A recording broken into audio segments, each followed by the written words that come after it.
İkinci Qarabağ müharibəsində yüksək döyüş bacarığı göstərən Vətən müharibəsi əlili Puçaxov Kamran İmranoğlu 1990-cı il oktyabrın 11-də Balakən rayonunun Tülü kəndində anadan olub.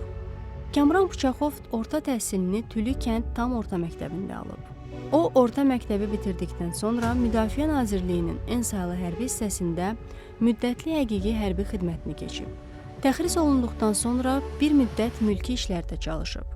Kamran Puçaxov hərbi xidməti olan böyük marağı səbəbindən yenidən ordu sıralarına qayıtmaq qərarını verib.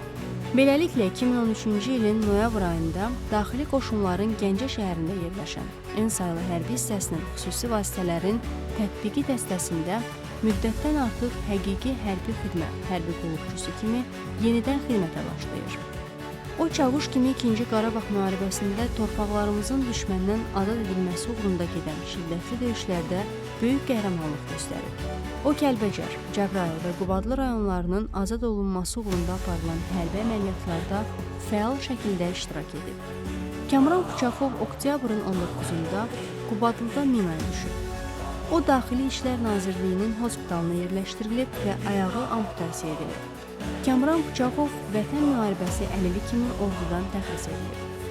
Azərbaycan Respublikası Prezidentinin sərəncamları ilə Çavuş Puçaxov Kamran İmranoğlu döyüşdə fərqlənməyə görə Cəbrayılın, Kəlbəcərin, Qubadlının azad olunmasına görə və Vətən uğrunda medalları təqdim edilib.